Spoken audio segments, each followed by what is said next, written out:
it's a great mystery. Even now, after more than 20 novels, I can't tell you exactly where stories start.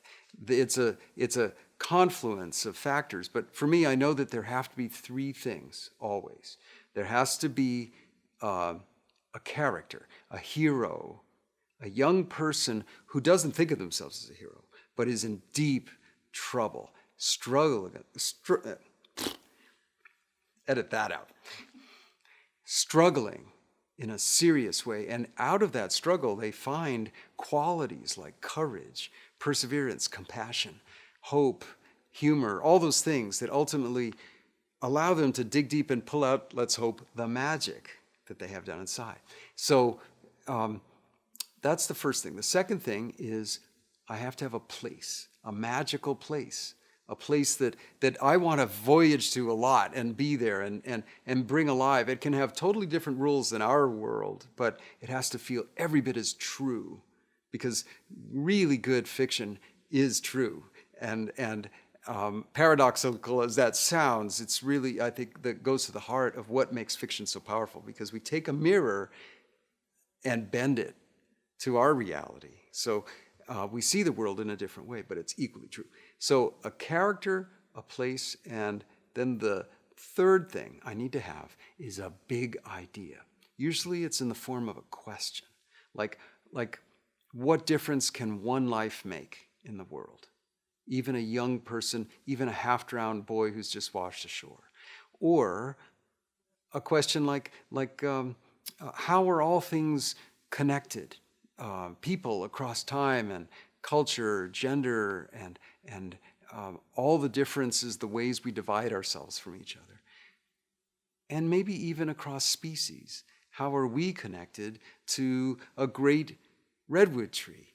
Now, I'll tell you a quick story about how the book, The Ancient One, came about. I actually had this yearning to camp in a marvelous redwood grove called the Muir Woods outside of San Francisco, and hopped the fence and did what you're not supposed to do, but it was one of the best things I've ever done.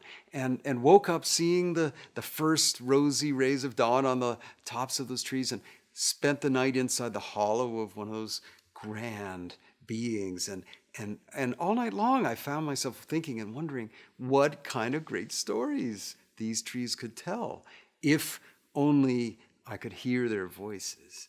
And not just about what they'd seen, the forest fires or the winds or the migrating animals that had passed through, or the Native Americans or whoever had been there.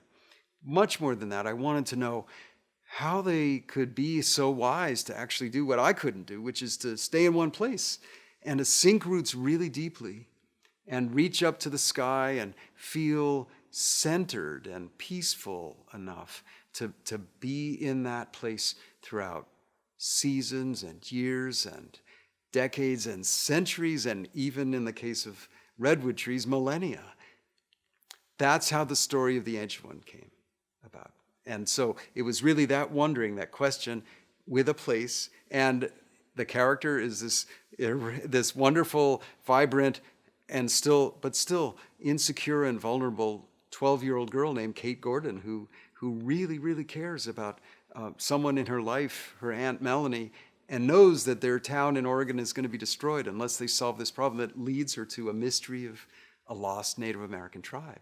And the only way she can find out the mystery's answer is to go back in time through a great tree's time tunnel, the redwood tree that's called the Ancient One.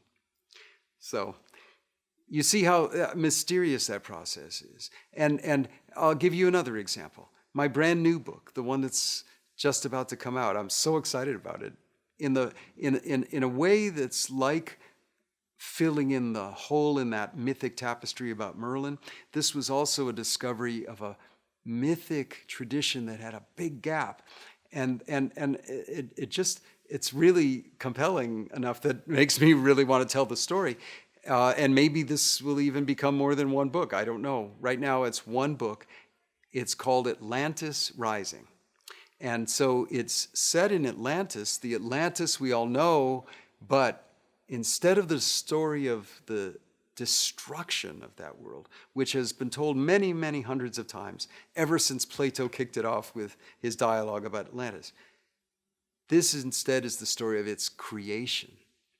So the creation story of Atlantis, how it came to be, what led to its great enchantment, what were the heroic kids in the midst who helped it happen, what were the forces of evil and greed that wanted to take those powers and twist them toward their own personal, selfish, greedy goals.